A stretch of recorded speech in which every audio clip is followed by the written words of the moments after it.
Well, welcome to the podcast. I'm really excited about welcoming you on this show because you have so much experience with the technology, you have experience with cloud, DevOps. So with your experience, where should we even start with regards to some business impact? Hello, thank you for the very nice introduction. It's a pleasure to being here. We do technology for business. So, point number one: understand the business, understand what the business would like to achieve. Is it cost reduction? Is it capacity increase? Is it a bit of both? Is it just innovation which they would like to bring in, and so on? And this is where technology has evolved to the cloud. First it was data centers, then it was clusters, up to continental clusters. Later on, basically Amazon and Microsoft burned all bridges to the old world, and they have started single-handedly the cloud revolution. Microsoft is a very serious player there with their ecosystem. Amazon is basically the Swiss knife of clouds. And then afterwards, you have other emerging players like Oracle, in recent years also Alibaba Cloud, and so on and so on. It's basically too many to count. Which brought about also development of technology. We all know virtualization, hypervisors, tier 1, tier 2, and so on. But this virtualization brought also some interesting challenges, which Google, in my opinion, is the pioneer in those things, along with the DevOps movement. Basically, the DevOps movement said the old way of doing things is outdated. We need to change our logic, how we do IT, how we deploy them, what kind of resources we consume and reserve. Because the big problem of IT as such is resource consumption and resource reservation and utilization, which basically led to the pay-as-you-go consumption model. Now, from there on, we have the development and the creation of new tools, CI/CD pipelines, deployment tools, Git repositories, and so on and so on. They all work in the perfect case scenario with Docker, which was halfway successful, but now Kubernetes is picking up very, very serious speed. And you have a interesting, very complicated plethora of technologies and use cases. Now, how does perfect look in this regard of the technology? It looks like 90% utilization and efficiency. Basically, you consume only a tenth of what you were consuming. But this is not taking also to the account, and that's why we are jumping back to the business, that you have agility, you have less hours wasted, you don't have the back and forth, you don't have the waiting, you have lower risks, you can deploy, and it is a de facto revolution in IT, akin to the AI and large language models, which are so popular at this time. So far for the summary. There is a lot of going on, definitely, in this cloud and DevOps space. And you also mentioned different cloud providers. There are different technologies. There is serverless, right? So based on serverless. Where do you think this is heading? Like, what should recruiters be aware of when they interview candidates for cloud engineering positions? I would return to my statement: understand the business. What is the business trying to achieve? Also, recruiting is in a situation where the market and the needs of these companies have surpassed the understanding of the recruitment experts as a whole. So you need to have a couple of competencies where you need to upskill. Have competency on DevOps engineering, and IT in general, not to a too deep level, and being able to recognize when the customer has a misalignment of understanding of the given position. Yeah, I have seen, and it is quite often, and there are a lot of memes in the internet. I'm addicted to memes because it helps me unwind. But there are a lot of situations where the position is written in such a way where it combines an entire department and tries to combine competencies which are simply not combinable in this space. Of course, there are the exceptions of people who are one-man armies, but then again, we don't see them spending more than 2, 3, maybe 4 years at the company simply because they are being pushed to the brink and they are expected to know everything. And when you go into the specifics in it, a recruiter in a company should recognize if there is a misalignment from the customer side. You need to consult your client first and then go and look to the market what is available and how. And also, a recruiter in a best case scenario should have very good view of the market. What is the market capacity? Is the budget on par? Can we pay these people? Can we even pull the needed for the business added value out of recruiting this type of role? Maybe you could do something different. So in a sense, recruiting companies are now leaving the mode where, hey, we are hiring what you told us, and becoming more and more an integral part of the business and their HR and operations apparatus. It's very interesting how you mentioned these different competencies and skills that could be mixed together. But how can a recruiter recognize what doesn't fit? Like, is there any competency framework that you could recommend? Yes, well, there are a couple of things. It depends on the case, and it depends on of course on the talent pool and how much recruiters are in the element. But one framework would be TOGAF. TOGAF is very useful to map technology to business. Point number one, and point number two, there are a good amount of resources that actually explain to you what the position entails and what would be the required skill sets. Not necessarily understanding them, but at least have a general idea. Case in point, DevOps has two main categories. It's DevOps itself. It is a methodology.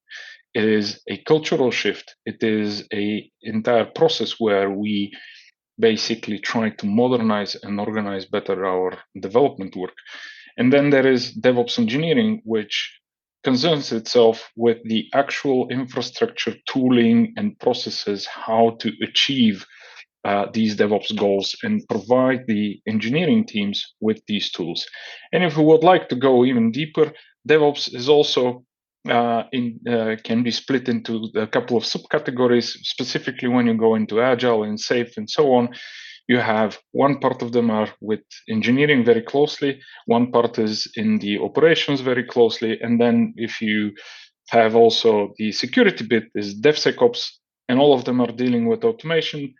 And in the end of the rainbow, you have another group, which is site reliability engineering. And site reliability engineering at the moment is one of the most complex and difficult positions, not from the view of technology, but basically making it clear what it is that needs to happen. Of course, there are some interesting explanations. The engineers say how it needs to be, what needs to happen, and then the DevOps and the site reliability engineers say how to make it or how to make it happen.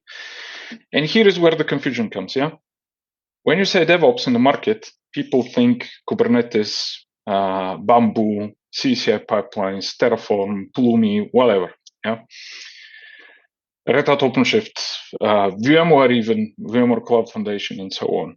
But the reality is that DevOps is mainly a methodology for steering and reorganizing how we produce software and in what way, in what kind of dynamics. So it is really a method and a culture change. In reality, as it is written in the DevOps Institute document, and DevOps engineering is really the thing which is dealing with the infrastructure and the tooling to achieve these results. Provided, however, the company has the capacity to actually make use of these things. Many times we have a situation where companies invest in this cloud headless, serverless infrastructure, and they run their old VMs and old softwares in a monolith state. So you need to also be competent into the concept of asynchronous programming in microservices and. Okay, Yeah, well, so now when you mention all these different roles, I guess the best step forward is just to kind of find these standardized roles, like, I don't know, cloud engineer, DevOps engineer, and then compare the standard responsibilities of these people. Is that what you were saying? yes, exactly. That's a good way to put it. Yeah, of course, it is. It is much more complicated than that, but there are little tricks where that can help you. One is the documentation of the DevOps Institute. You know, they have a very good description of many of these roles. Point number two is also the cloud providers have very good descriptions of the different levels, even of certifications, and what a role entails. Yeah? Of course, the business is doing usually other things, is like asking the team or gathering some feedback and producing a job description for this person. But many times is, as Henry Ford said it, if I was listening to people, I would have built a faster horse. So it is also important for the business to realize if they have the competency even to define this role. Yeah. Why am I saying this? I can give you a very nice, very simple example. Why do I need a cloud operations center? You know, a customer said this into on one of these KubeCon conventions, when I already have an IT ops team. The reality is that it is totally different, and you simply do not have the skill set and competencies to be able to operate in the cloud. And when we go deeper, you know, just from the top of my head, I can tell you that it is one cloud competency and operations center represents about 25 roles, which can be combined into 21 people. And this is also very, very, very complicated. And of course, you as a recruiter, for example, if you are looking to hire people for your client and you're trying to hire a unicorn, of course, your success rate will be significantly lower than everything else. Or you run the risk of hiring somebody who says, yes, I'm an engineer, I can do everything. And then 6 months or 1 year down the road, you're again in a situation hiring. Well, it's interesting how complex this everything is, and for recruiters, it's also difficult to kind of connect with those decision makers or business people. So, based on your experience, then who is the best contact person to connect with in terms of doing some prospecting or business development or outreach? Well, this is a very complicated question because you have not two situations where the governance structure or is the same. Specifically in the startup, main difference is that in the small companies, many people wear many hats. You know, I have my project management hat on, then I have my engineering hat on, and so on. And what happens is a runaway Peter principle. Yeah. In the corporations, however, you have a very clearly defined structure. And usually there are business development managers that you can talk to. There are people that are CAOs, CTOs, CISOs, and so on and so on. But it is really, I would go with the flow. What you have as a connection to the market, you talk to them, and usually through them, you can reach the respective people that are responsible for the different initiatives. Sometimes it's a low-level manager. Sometimes it's a team lead. Many times it's individual engineers themselves. Other times you're talking to the CISO about internal resources, which is also very strange. But this is the reality of the market at the moment. Yeah, well, it's so diverse and dynamic, but yes. Probably also good, as we discussed before we kicked off, right? It makes it interesting. Well, it is diverse and dynamic because there are different ways in. You have people with different skill sets. You have people with different understandings of these frameworks and these practices. I have personally witnessed the two extremes. We are agile, we don't care about documentation, for example. The reality is that the Agile Manifesto says working software over documentation. Basically, it means get the software working and then plan to document everything. Because later on, you will have issues with compliance.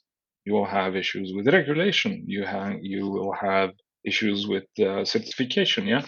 Nowadays, it is very important to be ISO 27001, SOC2 certified. And this is just a few examples.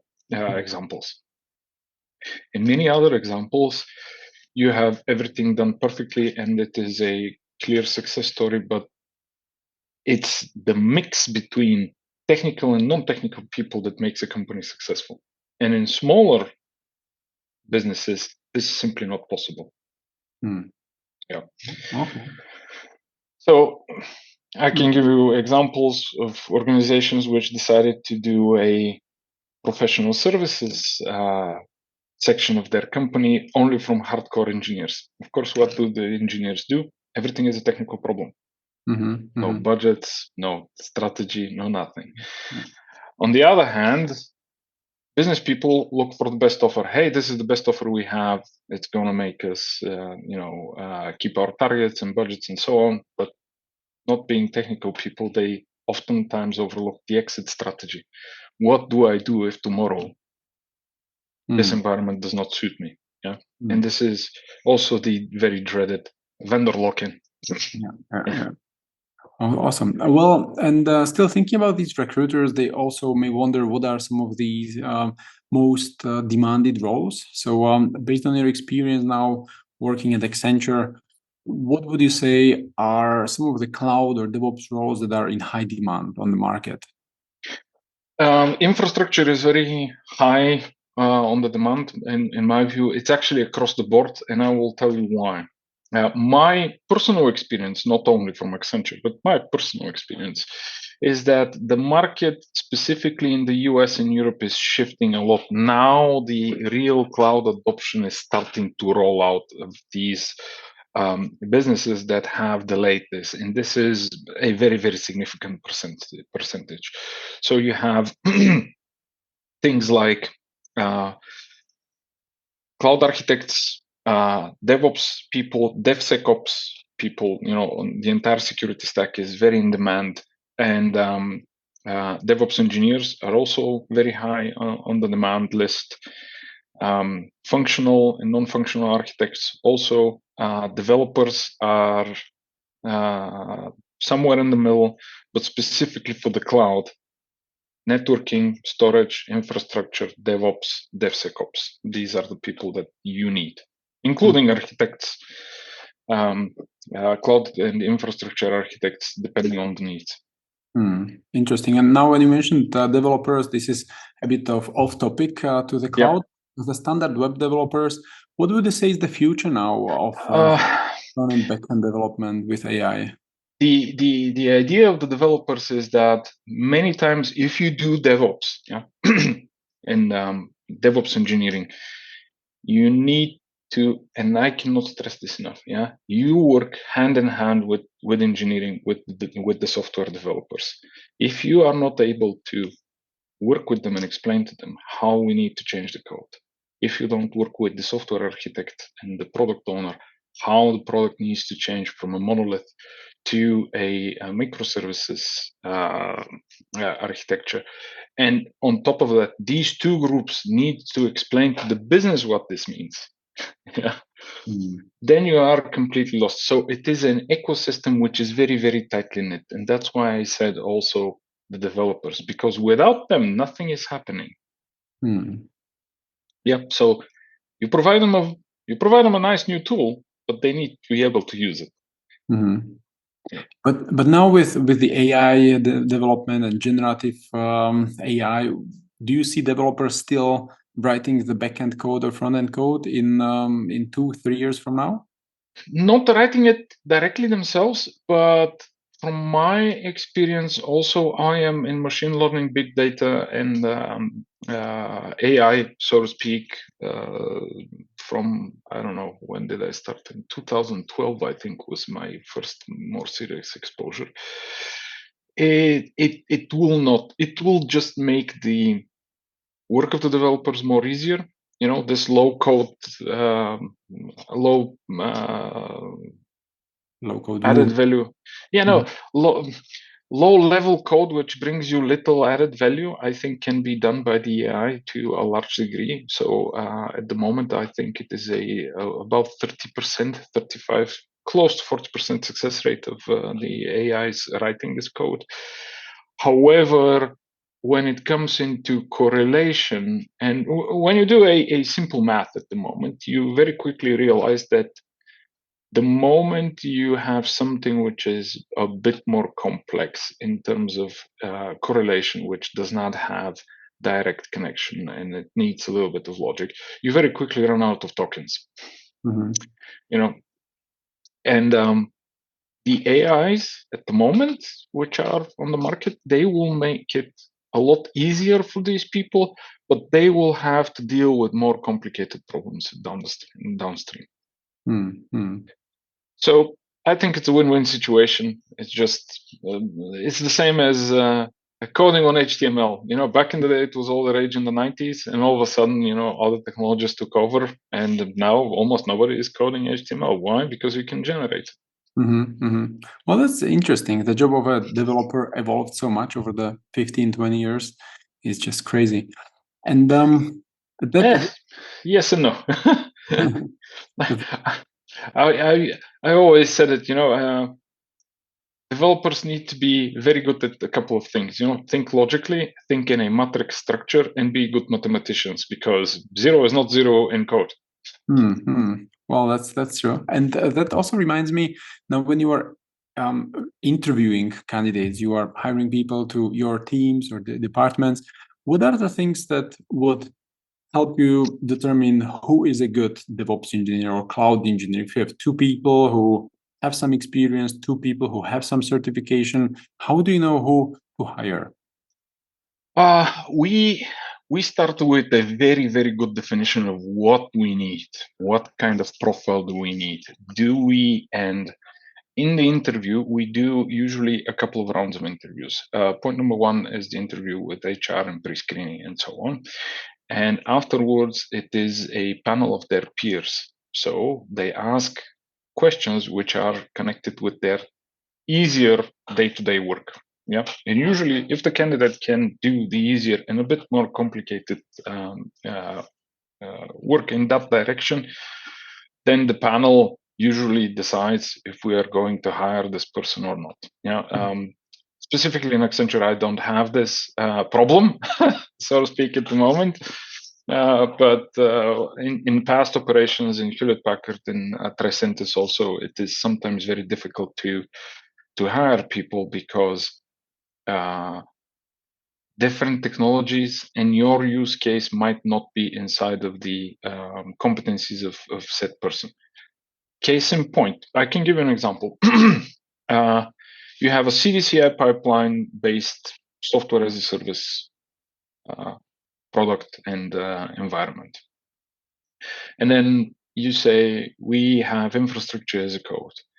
And people say, yeah, I know this stuff. I've done this. And then you turn around and you say to this person, but our CDCI pipeline is C# based. And this is where everything goes apart, because usually people are using other tools like Terraform, HashiCorp Standard, and so on. But when you present a C# based Pulumi infrastructure as a code, it is infrastructure as a code.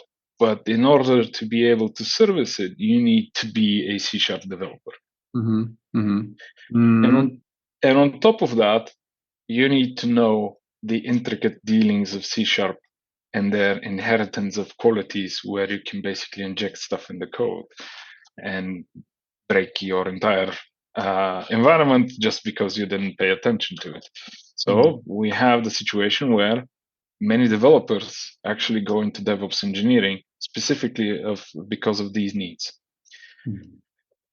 And at the moment, it is my observation that DevOps engineering and DevOps people are very difficult to be staffed and to find. And usually DevOps people, and God forbid you need a site reliability engineer, they are extremely expensive, more expensive than developers at this point. Well, that's interesting that you say this. Also, just kind of when recruiters look at a profile of a cloud engineer, DevOps engineer, they may not go as deep as checking which programming language the person uses. So it's good that you mentioned C#. Are there some other programming languages that are often used for the infrastructure as code? It depends. It depends on the use case. Sometimes you don't need a program language because you're using HashiCorp standard, which is backed up by AI, or you have a framework which is already in place. Many times DevOps people are troubleshooting or integrating new stuff into it. Sometimes they need to know Java, they need to know Python 3. It depends on the use case, really. But some kind of coding experience must be there. And of course, Bash, PowerShell, Power Scripting, and so on is also very important. Because let me tell you, in most clouds, you do nothing in the GUI. Yeah, but PowerShell also? Yes, of course. And I will tell you why. You have a lot of things that many customers would like to reuse, and this is also the case many times for either Azure or AWS or one of these clouds, because they already have something which they can put there and have a quick win. And Azure has native integration with PowerShell scripts, which they have developed for their, let's say, vSphere farm or whatever they're using it for. So this makes the integration easier, but all of a sudden you have the requirement for PowerShell. Yeah, and that makes recruiting much harder. Of course. I don't view PowerShell as something very serious. Me personally, I work with it almost every day. Bash also not. But when you go into some more complicated things to do, specifically with Kubernetes, you very quickly realize that this is a skill that is needed. Also, when you go into monitoring, when you go into API sampling, when you go to security and the architecture of these services, so to speak, you very quickly realize that infrastructure and logical organization is a very, very big chunk of software development. Very cool, very cool. Well, and before we kicked off this discussion, we were also elaborating on different categories. With DevOps, we discussed the engineering and operations, and then it breaks down to like 20 different roles and sub roles. So is this something we could kind of explain to fellow recruiters, like how it works? Yes, to be able to, this is in the category of business. Understand the business. For example, you have a industrial customer that is producing, I don't know, frying pans. They most probably have a flow of their business. They most probably have somewhere an SAP instance, or the best case scenario, they have an SAP S/4HANA. They have stock management, they have invoicing, they have production, they have a lot of things which go through this system. Now, this data flow in itself has a couple of use cases. So when you do IT, you need to know the business. Hence, you have things like security. With whom do we communicate? You have governance bodies. You have application lifecycles. Just because we are platform agnostic in Kubernetes does not mean that we don't have lifecycles. Then you have capacity management. You have scoping and planning. You have agile teams. You have all of this plethora that needs your integration points. And usually, for example, it is very ill-advised to expect from a DevOps engineer to give you capacity and demand management. They simply cannot do it. It is not their job. It is way out. In a smaller company, usually they say, I'm going to need this and this, and it's going to cost this much for next year. And then all of a sudden you realize that you're pushing for your monitoring, let's say 70% of your API, and you generate more cost. Or also the functions that are needed inside of this environment, you have absolutely no way of calculating. Functional analyst, simple stuff like functional and non-functional requirements.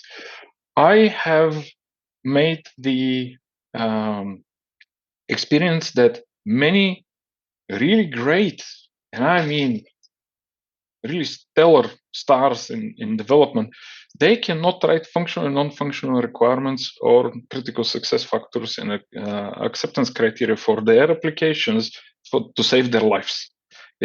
They cannot do it.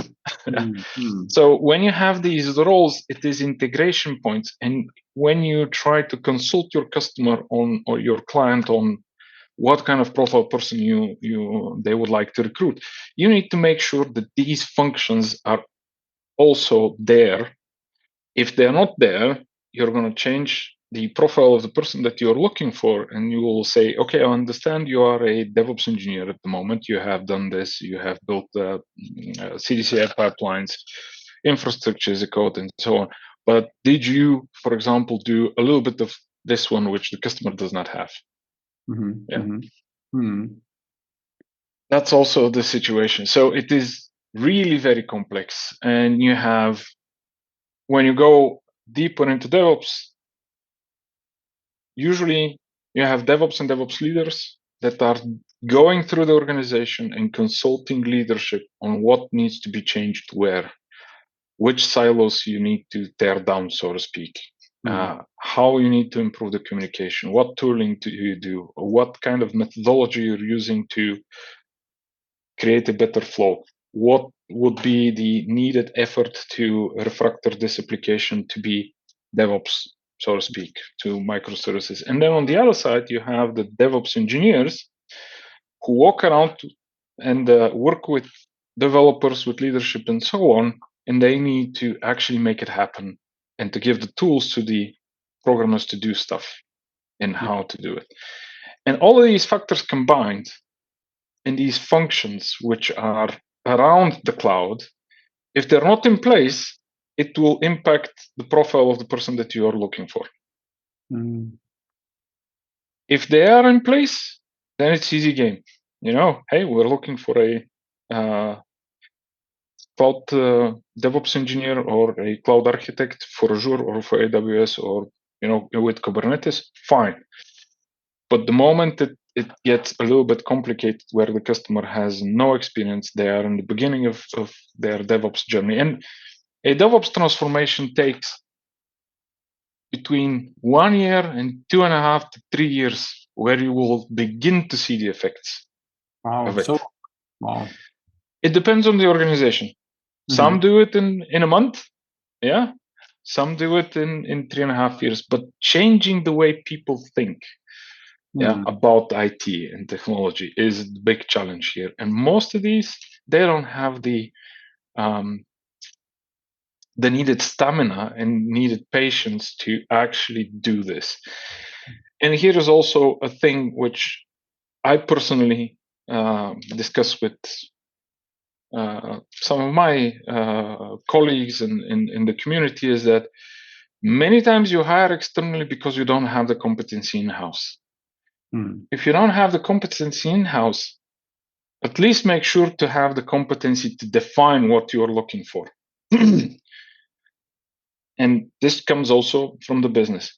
It is very ill-advised to go and ask you are, let's say, a business lead and you're a CIO. It is very, very ill-advised to go and ask your local IT support team what kind of person what would be the job description for a DevOps engineer. Because what they will tell you is what they know. So who to ask then? Who would be the best person if they don't have anyone on the team who would know? External people, you can basically hire somebody to do this for you, or you consult the documentation and best practices. There is enough information out there for you to be able to do this very quickly. Specifically also in the recruiting situation, this is what, in my opinion, the evolution of recruiting will be, to consult the business on these roles and to align them to market standard and best practices.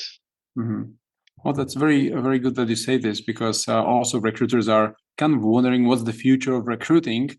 And it looks like, this could be it, really, to be the advisors to business people on the roles and market situation. So not only on the business people, on the actually, I would even go even lower to the actual organization trying to hire, to hiring managers, to the organizations itself, themselves. Maybe not with the company directly, but with this tiny subsection, because for a recruitment company, a tiny subsection could be an organization with 50 people or an organization with 50,000. It depends on the scale. But it is my opinion, because I find myself in this situation more often than not. My wife is a technical recruiter, and I need to constantly go and tell her what to check and what framework to use and what means what and so on. So I'm kind of already living this situation where I need to consult my wife on recruiting people for technical roles, and it ranges from test managers to cloud architects to CISOs and whatnot. Quite big exposure to the market. But I see these strange things in the situations where it says one thing on the position, and then you read the job description and you say, but this is completely wrong.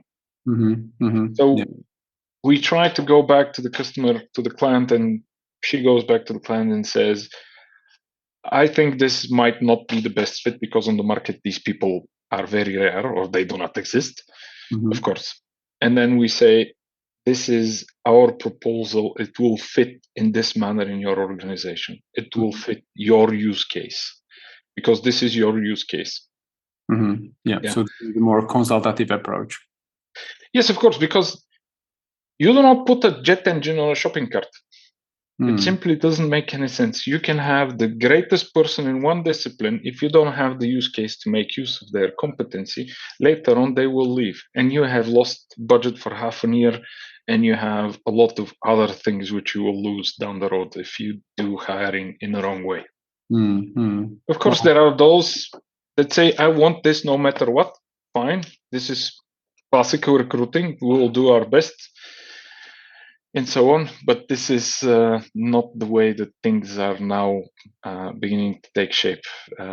The situation where you contact a big recruiting company and they say, hey, this is our database with CVs and whatnot, pick one, is just going to die off rather quickly, in my opinion.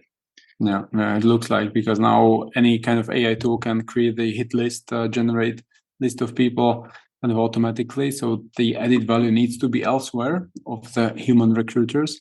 So it can help you generate a list based on high level. I'm actually trying to do something in that area in terms of logic, as in my free time, as little as it is.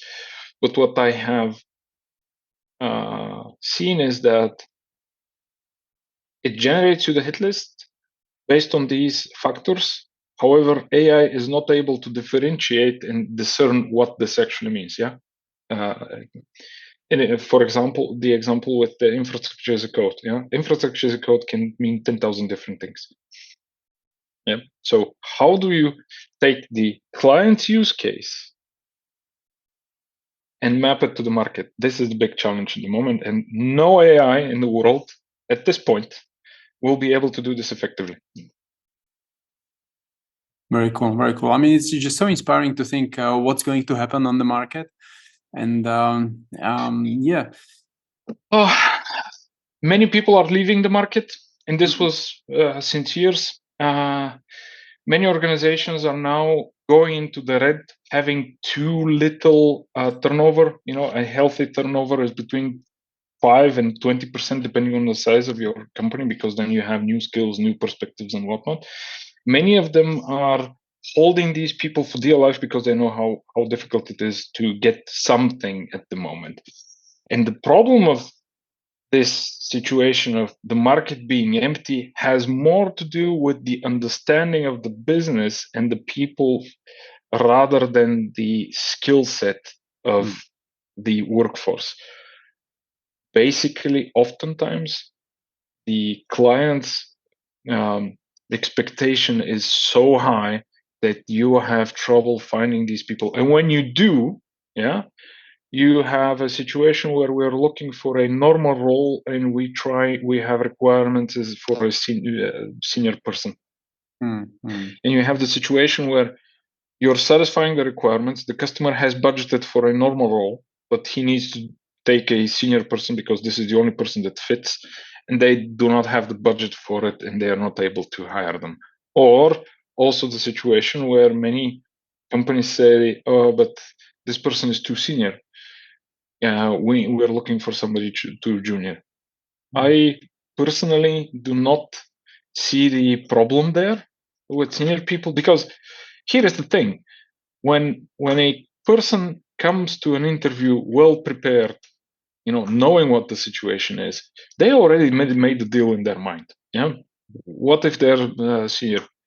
You can utilize this resource the best you can. Yeah, but sometimes I don't know why this is happening, but oftentimes there are other factors in play. It's not just matching one and one together. Yeah. Well, the recruiting is the whole science behind it, and recruiters, need to kind of understand the landscape, the IT, the terminology, as we kind of discussed. So before we wrap it up, what would be your kind of best advice to someone who is like your wife, a recruiter out there struggling with some of these cloud and DevOps roles? What would be your piece of advice? Document and consult. Document as much as possible. So take in all the information, even the false one, trying to look at it and consult your peers and consult documentation and consult best practices, because then you will very quickly realize if there is a gap somewhere, if there is an error in judgment somewhere. For example, you're looking for a DevOps, let's say for a cloud architect, but you have the description of a people manager inside. You don't need this. You need an architect with some people management experience, as a team lead and so on. So you don't need to look for something which does not exist. You gather information. That's the only advice I can give. You listen, you gather information, and then match it to the best practices and what kind of capacity there is on the market. Because as we see, programmers are now on the decline. DevOps and AI people and data scientists are in very high demand. I still need to see the real proper use case of LLMs and AIs at the moment in the business, but still this is in very high demand. So true. So you have that's a good one. Document and consult. Document and consult. Very nice digest. All right, great. And where can people connect with you? I am on LinkedIn. You can basically ping me there. The phone is absolutely unusable with me. I am a very busy person, and but if you give me enough notice, I will make sure to find time, specifically also for people that would like to consult on, making the next step in their job if they have a problem and so on. I do have a couple of blogs which I write to under a pseudonym. I'm not using my real name, but the best place to connect with me would be LinkedIn at the moment. Awesome, wonderful. Well, thanks for sharing all these insights and industry kind of evolution. It's been very inspiring and educational, so thanks a lot. I'll also document after we wrap it up, and I'll consult later. So thanks again for sharing. Thank you for having me. It was a pleasure. And don't let the complexity scare you. It is not that complex, actually, when you start to understand it. That's a good one. Cool. Thank you. Have a wonderful day. Thank you. You too. Have a nice weekend also.